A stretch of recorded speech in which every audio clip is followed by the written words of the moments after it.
I see. And another gun was actually used for the Oh assassination. yes, no, yeah, that was just a throwdown gun. Yeah. Now Raul connects to Carlos Marcello through a gun running operation that also connects the U.S. military. Could you talk about that? Yeah, it was an interesting, um, almost convoluted connection. Around this time, there were a number of military bases and forts and that were uh, being looted of weapons, of armaments, and they were being often driven into Marcello's place on the water, and put on a flatboat, shipped around into Houston, unloaded in Houston, repackaged by a team there. And Raul was part of that team, repackaged by a team there. In fact, this Raul led the team, and then they were being sold into um, uh, Latin and South America.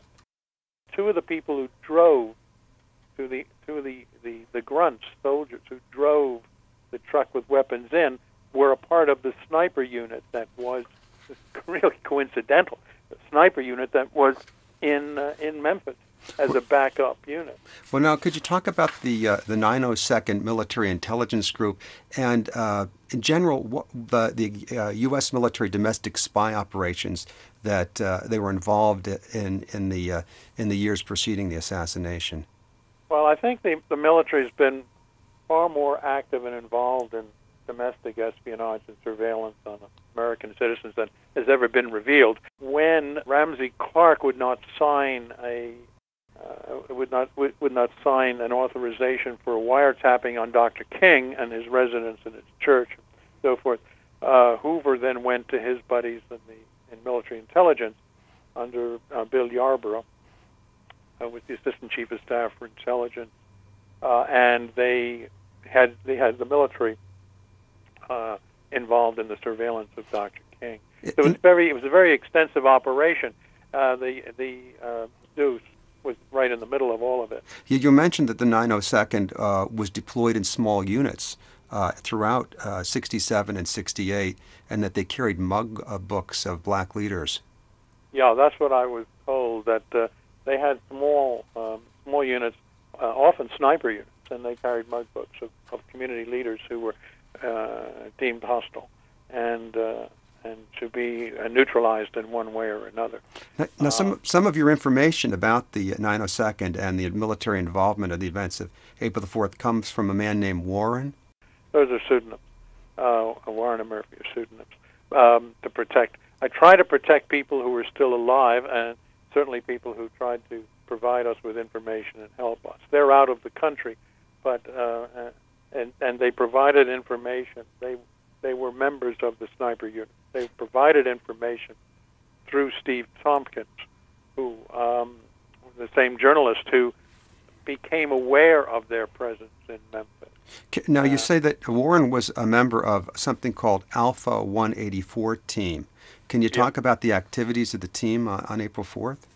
It was an 8-man sniper unit that left Camp Shelby, Mississippi, and left at about 5:30 in the morning and drove into Memphis. And various members of the unit took up their appointed positions.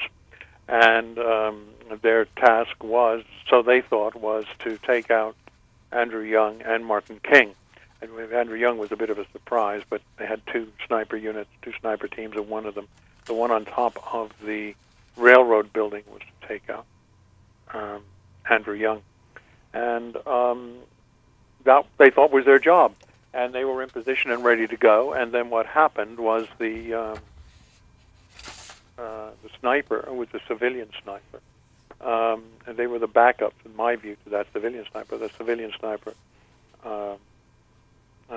fired from the bushes and accomplished the task. And so they were not needed. They were told to disengage and withdraw. Now, the King family in '97 came to support James Ray's legal maneuverings for a trial. What was the result of that? Well, there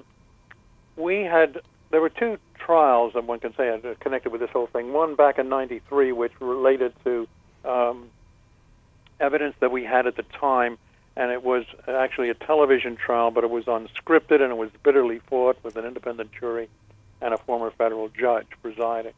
And that took that, with the minimum of evidence we had at that time, it took that jury 7.5 hours to find James not guilty, which was a shock to Hickman Ewing in particular, who was the prosecutor and had former U.S. attorney in Memphis and former, later to be a Ken Starr prosecutor against Bill Clinton.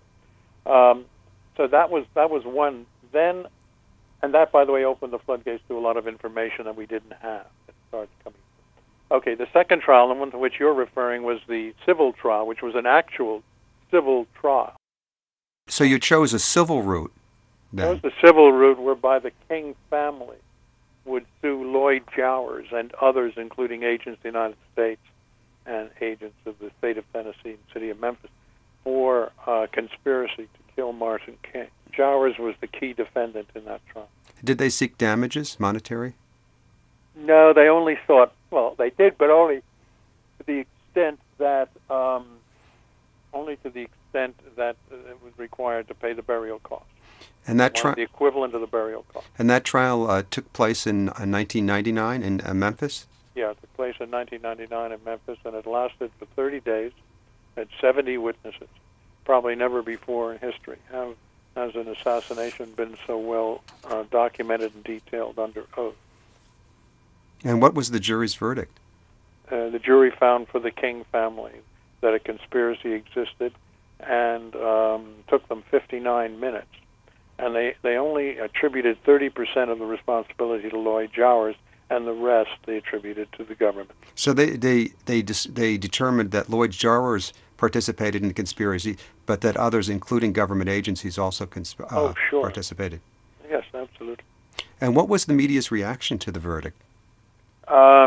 Silence. The media's reaction to most things has been silence. There was one article in the New York Times, and then it went away. The media stayed in the hallway through most of the trial, not hearing the evidence. When Mrs. King testified, or Andrew Young, or Dexter, they came in, took note of that testimony. But when the real hard evidence was being presented, they were, for the most part, not capable, not willing to report it.